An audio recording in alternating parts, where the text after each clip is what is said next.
Welcome, everybody. It's time once again for the next chapter with Charlie Hedges as he explores turning the page on his life and yours. Hey, Charlie. Hi, Paul. You know, today's show is going to be very impactful and very interesting because we have a very creative and industrious guest. Lynette Eddy is the creator of the Open Heart Mindfulness approach to life. OHM, Open Heart Mindfulness, is a mind management practice that provides steps to live a life well lived. She earned a master's degree in social work from the University of Nevada Reno and is founder of the Eddy House, which serves thousands of at-risk and homeless youth in northern Nevada. Lynette Eddy serves homeless and at-risk youth with housing, food. The Eddy House does this with housing, food, training skills. And in fact, this is very cool. Eddy House has been declared by HUD, the Department of Housing and Urban Development, to be a national model for serving at-risk youth. Today, Lynette and I will focus on the teachings of her new book, The Fight Inside, Winning the Battle Between Your Ego and Your True Spirit. So with that, let's welcome author, entrepreneur, and humanitarian Lynette Eddy. Lynette, welcome to the next chapter with Charlie. Thank you, Charlie. I'm happy to be here. I'm so glad. As usual, I had my pre-call, and I was so excited by the pre-call. You know what I'd like to do? I think since we've talked about Open Heart Mindfulness, and which is OHM for short, can you give me a brief overview on what OHM is? Sure. It goes down to the concept of our thoughts and how our thoughts determine our choices, our actions, and the direction our life will take. And you think of it that way. Our thoughts are everything. There's a lot of depression, anxiety in today's society, and if we could better manage our mind, manage our thoughts, we would save ourselves from a lot of psychological suffering. Really unnecessary. Yeah, especially negative thoughts, right? And those self-flagellating thoughts that we think of ourselves as less than, aren't those the ones that are really destructive? Right. And so I did some research on this, and the average person has about 70 to 80,000 thoughts a day, and 80% of those are negative. And a lot of these negative thoughts are worry thoughts, and say like 10% of the things we worry about actually happen. So think of all the necessary, psychological suffering we put upon ourselves. So I did some investigating, and from personal experience, I lost my husband to suicide, and I watched how his thoughts became very self-destructive, and when he was suffering, obviously. When he passed away, he left a note. It said, "I can't live with myself any longer."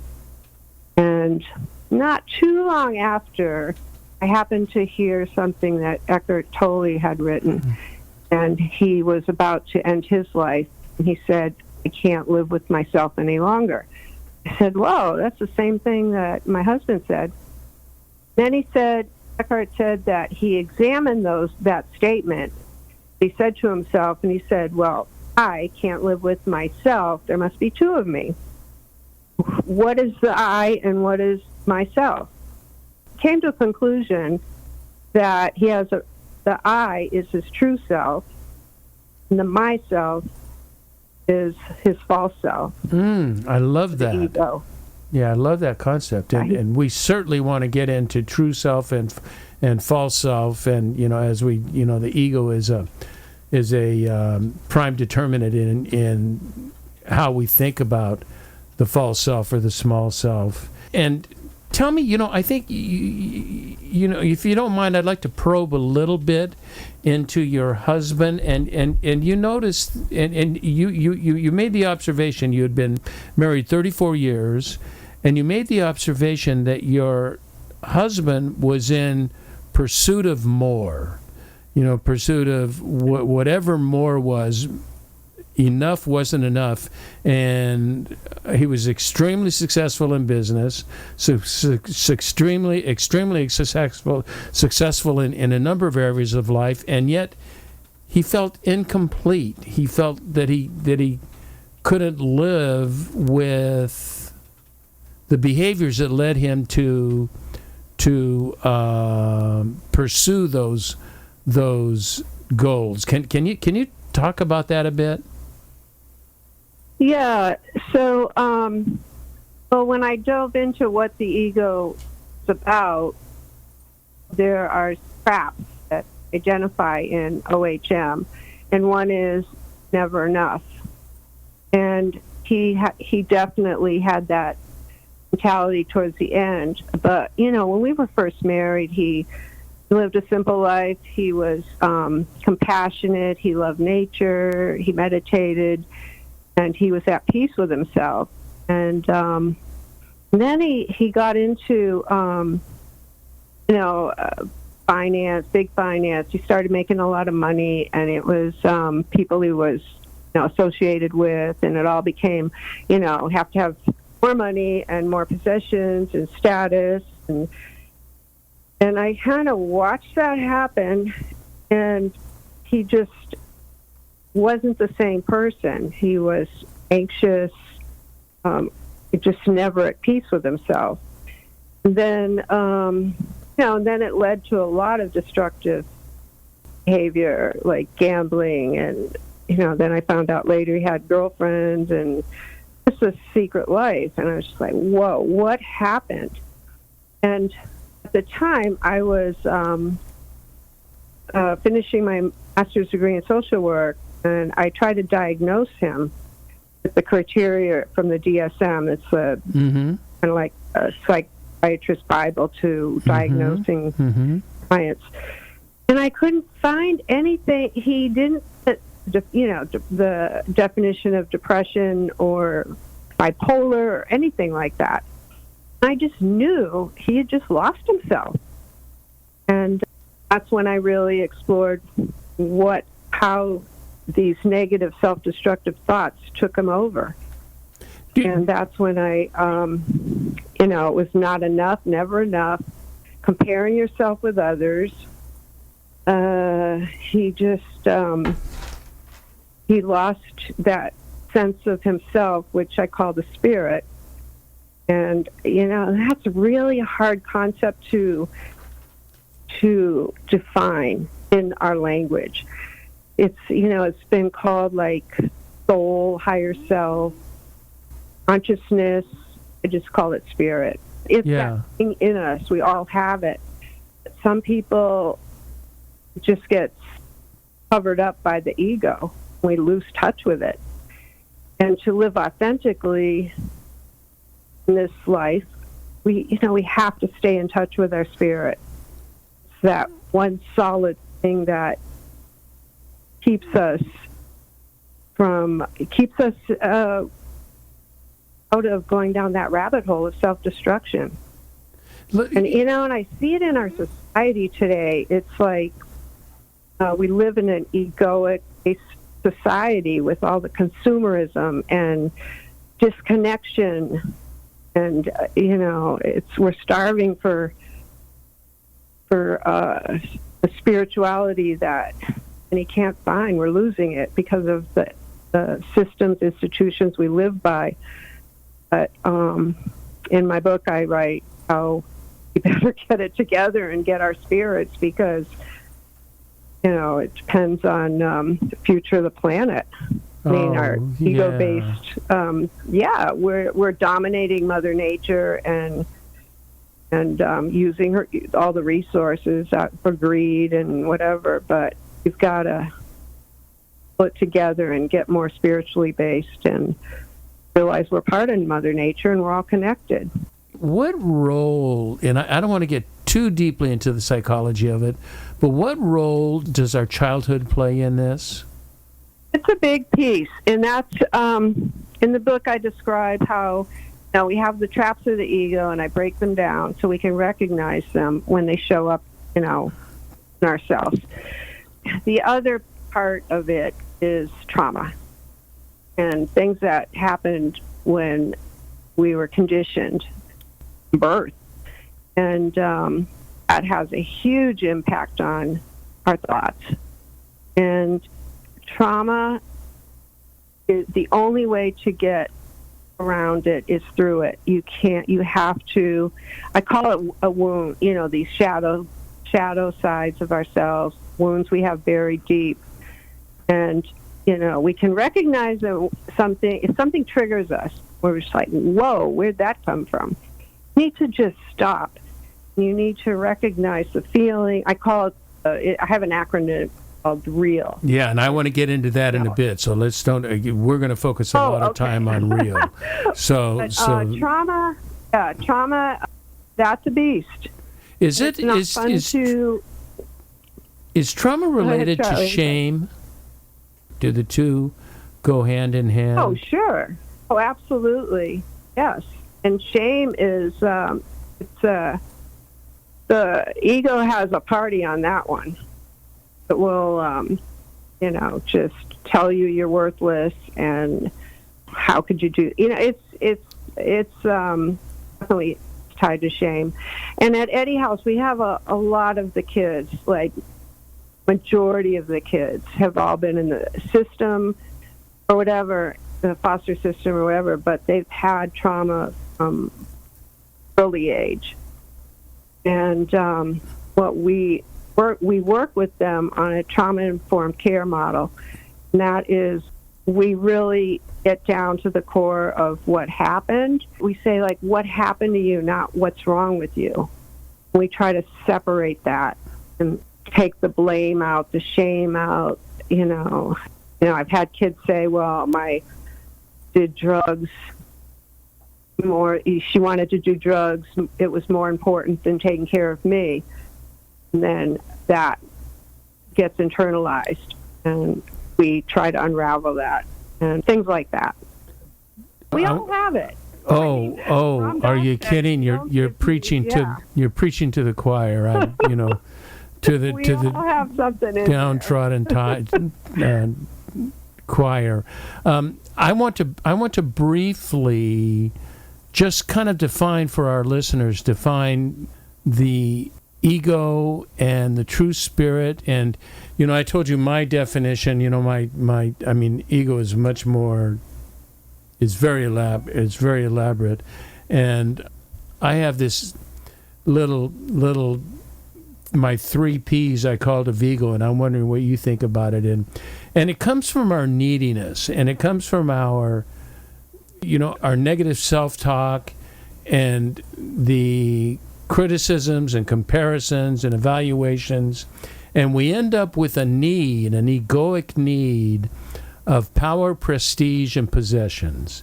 And we have the feeling that once we are in control and once we are accepted by some kind of group of people, or once we own things, I know you talk about cars, and once we own things, we're going to be okay. But those are so superficial, and they're so temporary that they really can't fill the need. So it is a never-ending regressive spiral in a hole. And I would like your thoughts on ego and why it is so damaging in the psyche of all Americans, but we're finding it, as you were talking about, we're finding it in youth as well. So could you tell me a bit about ego?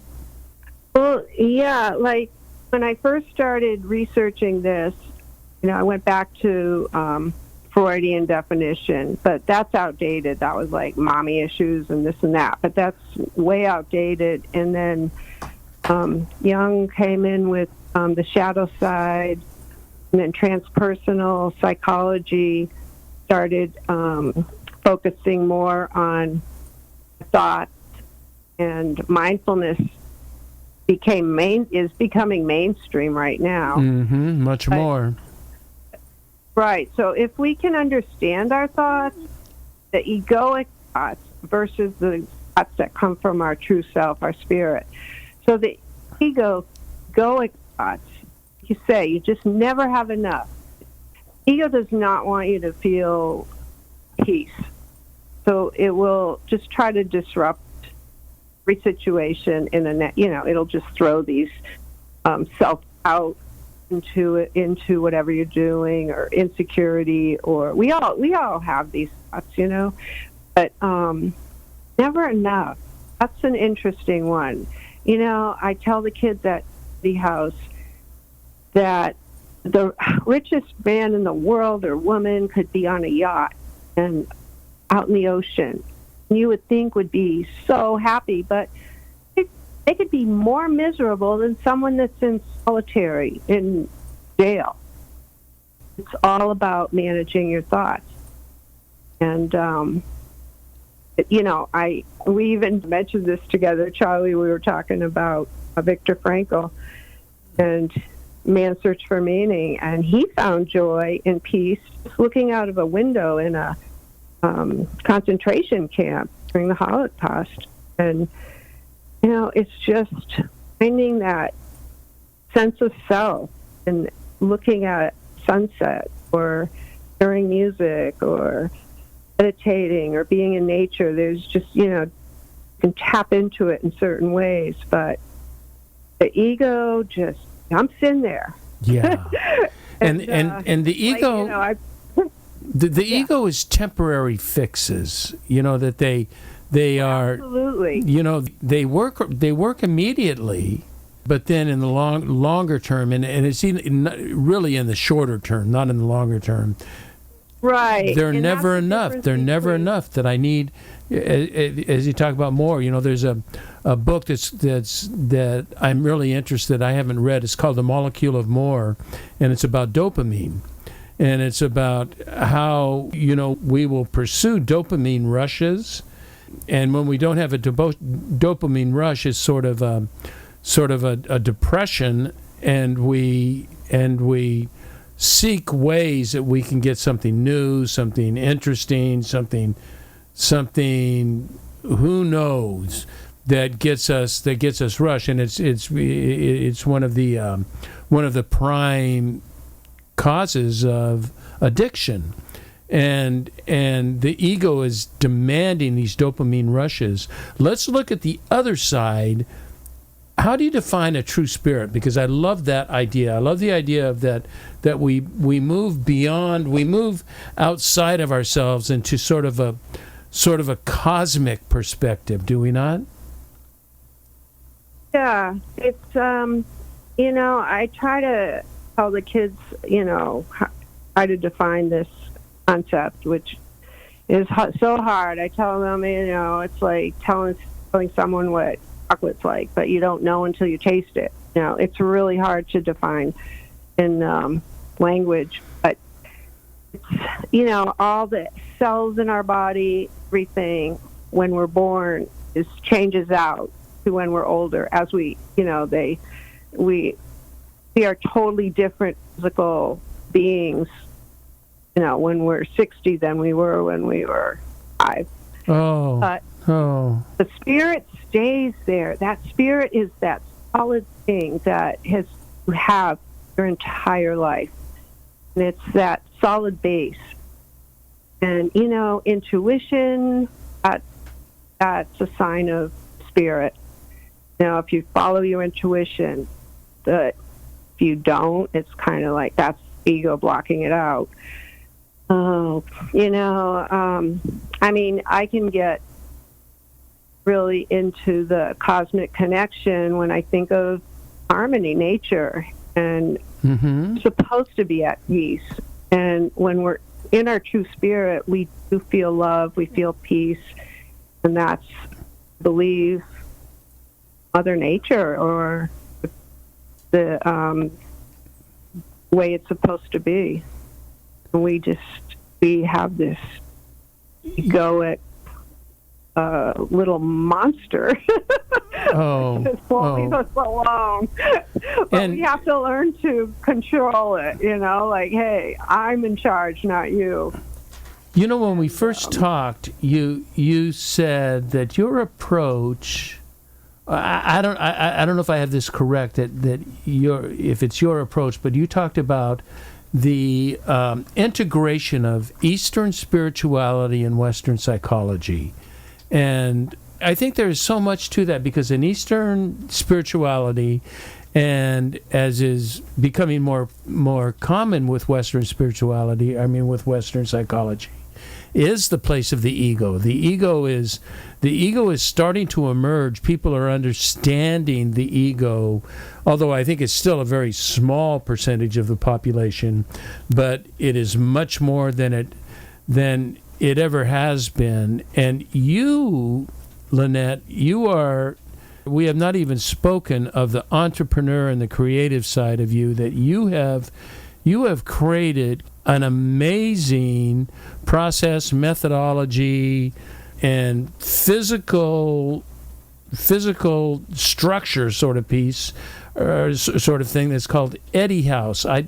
And before we get into how you deal with the at-risk youth in Eddy House, I'd like you to tell me about Eddy House. Well, after my husband passed, I really had to reinvent myself. And what year was that? What year was that, Lynette? 2010. Okay. And I knew I was pretty much stripped down to the core of my being. I had to rebuild. I didn't have to. There was a choice, and I'll tell you, it felt kind of enticing to just hang it up and just be like, I'm just done, and go into the victim thing. Yeah. That's a big one the ego does too, like in the victim seat. But I just pulled out my spirit, and I said, I'm going to do something really positive out of this. And I had life insurance money, and I had my degree, and I said, okay, I use this money, I'm going to make something happen. And I had done an internship working with the homeless, and I saw so many homeless youth on the streets in Reno, and I was pretty much shocked. There were no services for these kids. They were living basically in the shelters with the older homeless who were preying on them. So I slept out on the street actually for a couple of nights with just my sleeping bag, ate in the soup kitchen, and really saw what go through and what they need. So I just pulled some friends together and my son, and we just figured it out, like, how do you start a nonprofit? We were Googling, like, we need a 501c3 or whatever. Yes, I understand. I've been a part of a startup nonprofit, so I understand what that's all about. Yeah, there's a lot to it. But we figured it, it just progressed, and then we opened started with a home for aged out foster boys. Aged out, can you define what that means? Because our audience won't know. It's when they turn 18, they're emancipated from the system. Okay, so they can no longer be a foster child to be part of the system. They're just out there in the streets. Right. And literally, a lot of times they're just with a trash bag of their clothes, that's their possessions, and hey, have a nice life. It's just like heartbreaking, and most of them end up homeless. And so then that progressed to a drop-in center. Oh my God, like hundreds of homeless kids. And we had food, showers, we had all their basic needs that we could meet them at the drop-in center, but we also started incorporating supportive services. We'd have a lot of counseling, which they desperately needed. We had, and we would work on getting their GEDs, and then writing resumes and getting, connecting them with job opportunities. That's amazing. And, That's amazing. That just how to manage their money. Yeah. And what I'm surprised at. You started this in 2011, right? So we're really talking in a decade. You have built a house that I think you said is 18,000 square feet, and you're serving thousands of youth.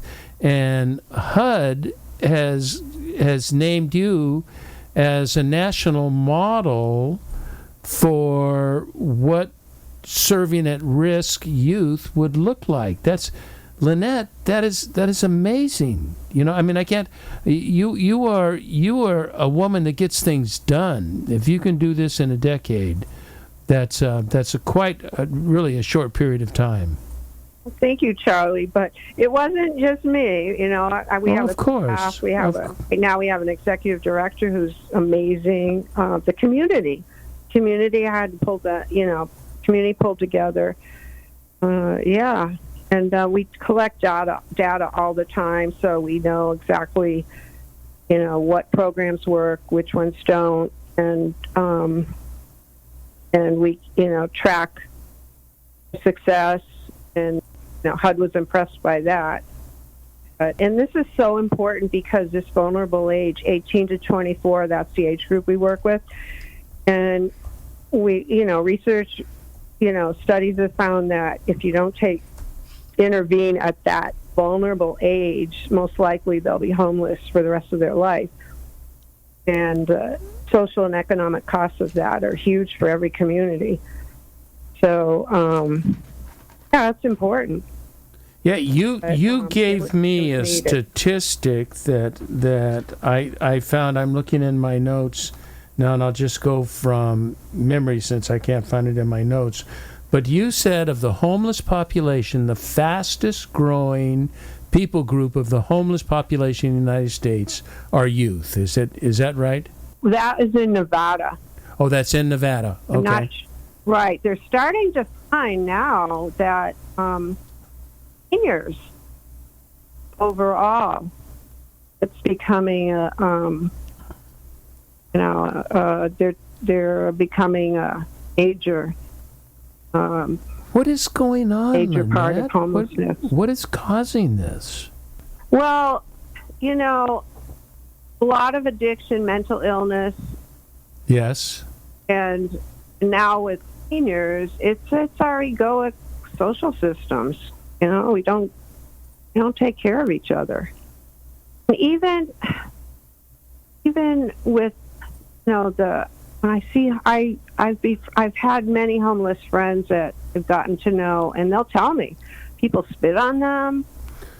Just come up to them and say, "Get out of town, you lazy whatever." Yeah, it's heartbreaking. And I go even last week I was out at the camp.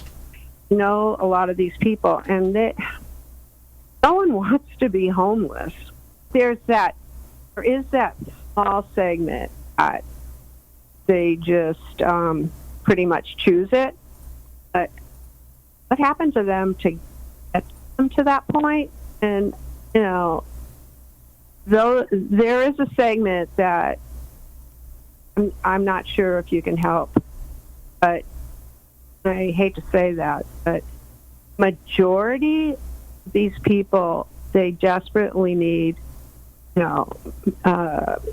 psychological interventions, a lot of serious mental illness, schizophrenia, serious bipolar.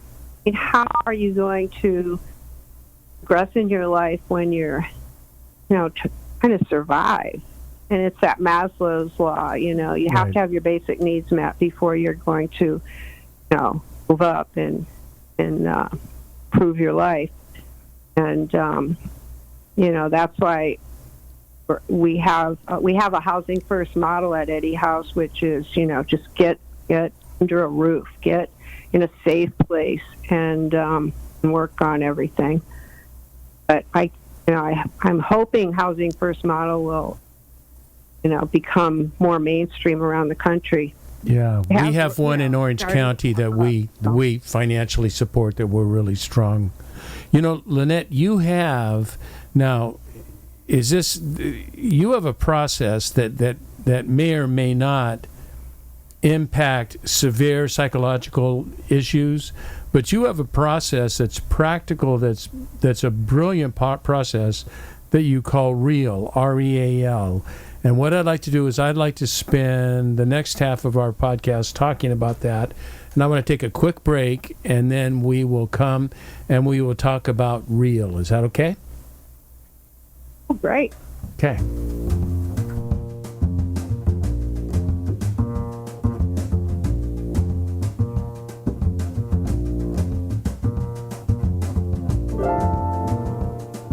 Hi there, you're listening to The Next Chapter with Charlie, and I am with my very special guest, Lynette Eddy, who is focuses on winning the battle between the ego and the true spirit.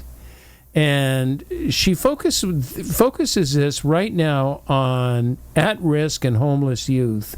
And she has a place called Eddy House that she not only provides shelter, food, but she provides training, and she has a training process that she uses the acronym REAL, R-E-A-L, and I found this to be extremely helpful. So, Lynette, I would like you to give us the breakdown on what REAL is all about.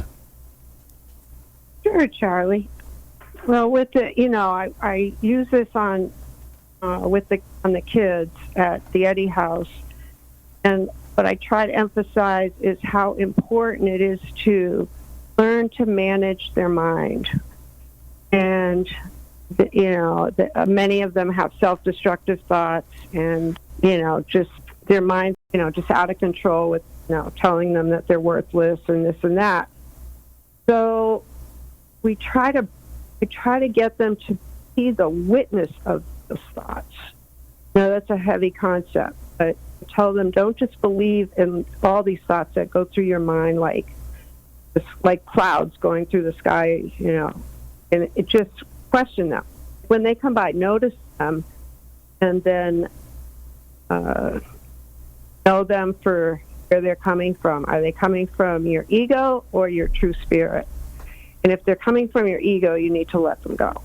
So I developed this acronym called REAL, and I tell the kids, okay, so you feel disturbance, something's off, you're just not feeling right, something's off in your head, you're feeling negative, you're starting to judge or whatever, you're just off. I say just recognize disturbance, then examine what's going on. What ego trap is pulling you in? Or is it you're getting triggered from past trauma? Explore, I tell them, just explore that. Where is that coming? Is it from you getting a sense of rejection from the past, or, whatever? And then acknowledge thoughts, a place of compassion.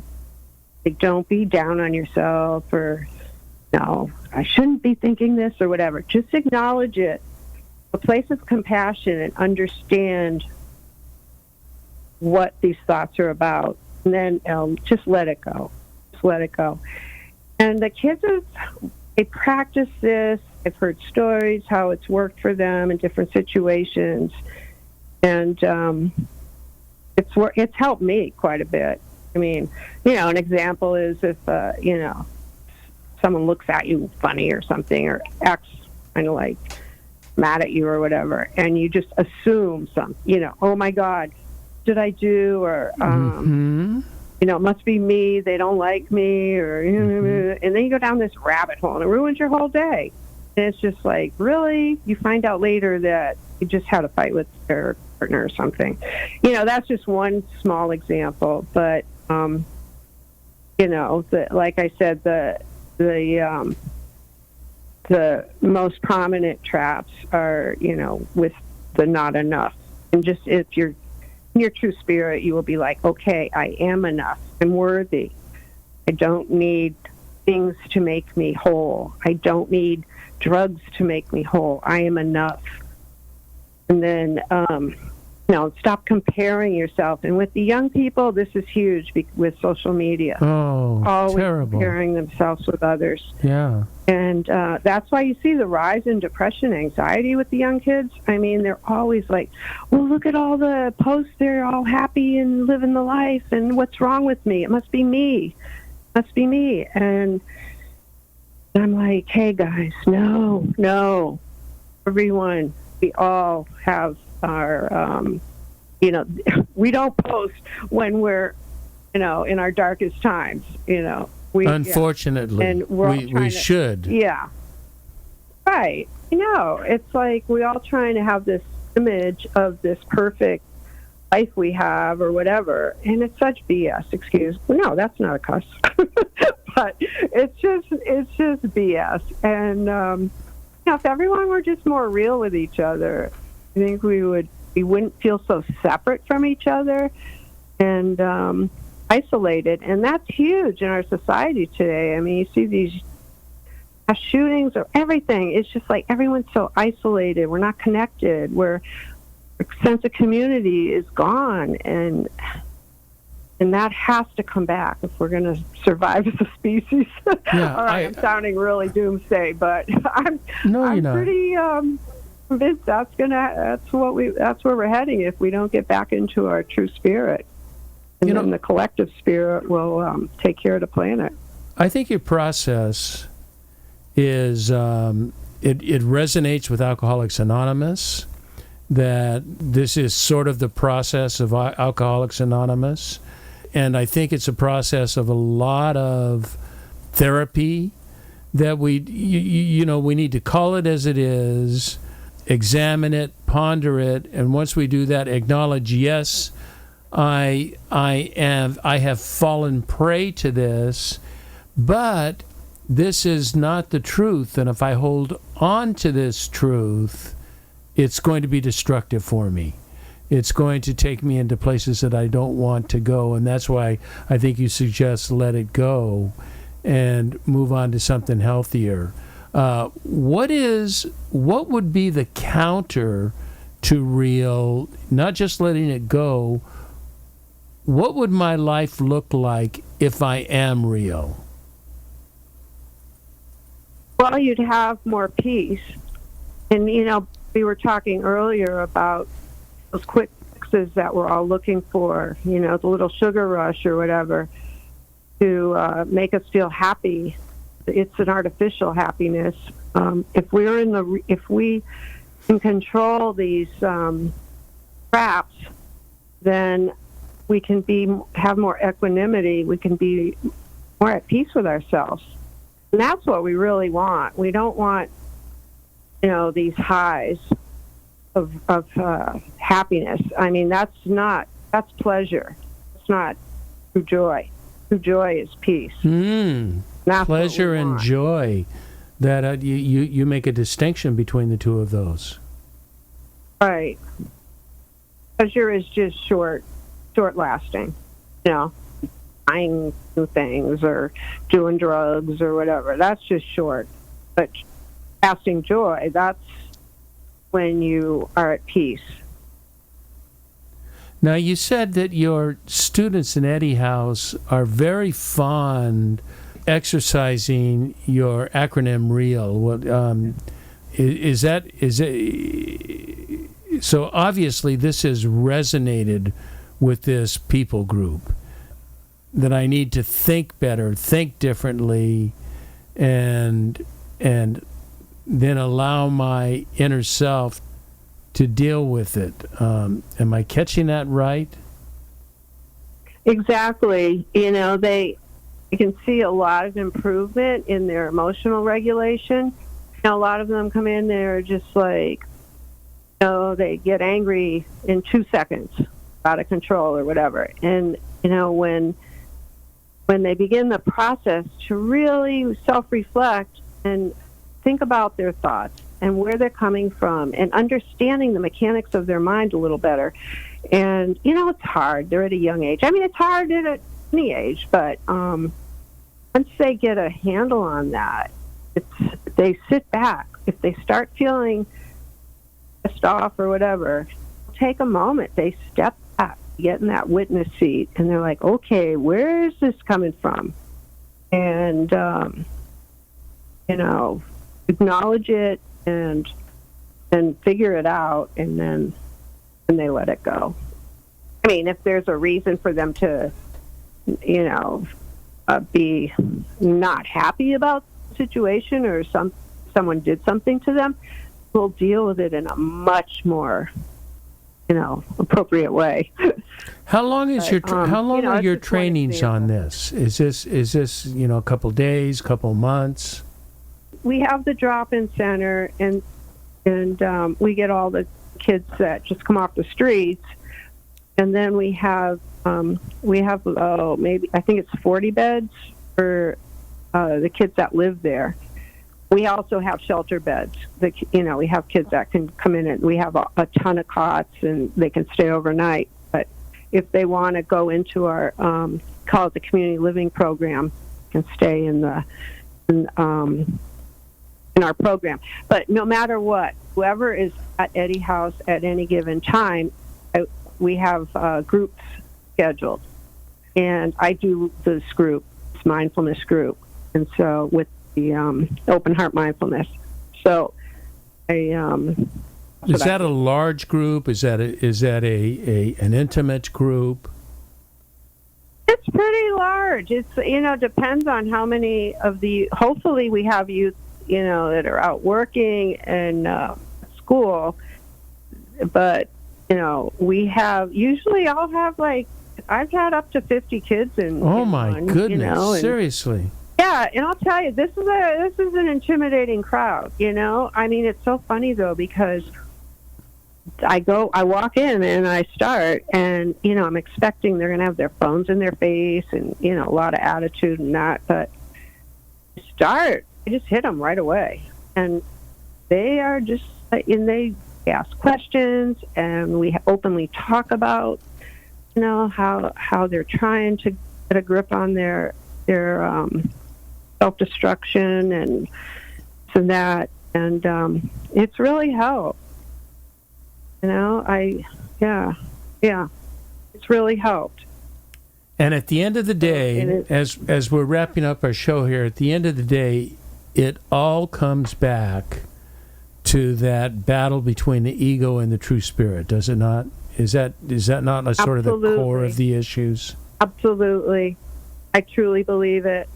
And I tell the kids that. I'm like, because some young kids had asked me, I told the kids, I was out at a park, and these young kids, we were just talking. They're like, can you tell me what a good life is? Because I'm older, and it's like, they were just like, what would you say, how to live a good life? And I was like, do the right thing, get your degree, blah, blah, blah, all that stuff everyone tells you. And then I thought later, no, you should have told them, manage your thoughts, manage your mind. That is the key. I mean, that's everything. It's everything. We can't manage our thoughts. Yeah. It's thoughts, the comparative thoughts of negative self-image, and that those are not who you are. Those are markers of your brokenness, that you've lived under this broken model, and yet there is a way to, an alternative to this broken model, which is recognize, examine, acknowledge, and let it go. I'm a big fan of real. And so when they begin to control that, they begin to see, do they not, that they have agency in their life, that they have more control in their life than they think they do. Exactly. And that's huge. That's huge, because we all have a choice. We don't see it a lot of times, Like, that's why we have the depression rates are way up, anxiety, suicide. Oh, my goodness, especially these days. Yeah. Yeah. If only we did more self-reflection and got into our true spirit and just tapped into it to each live a joyful life and collectively make positive changes in the world. Yeah. You know, as I'm thinking, Lynette, this is not limited to indigent youth and at-risk and homeless. This is an American problem. This is something, as with your husband, it is something that we as adults all face. And there are times when we think, do I matter? Am I good enough? What does the world think of me? Because we are brought up in an age, in a spirit of competitiveness and comparison. And then we live in this now, our poor kids live in this social media world that is just a total fantasy world, and yet it's taken as reality. I think you offer so much. You know, I really would like to recommend your book to our listeners, The Fight Inside, Winning the Battle Between Your Ego and Your True Spirit. I think, you know, we have focused on children here, but this is for everybody, no matter how old you are.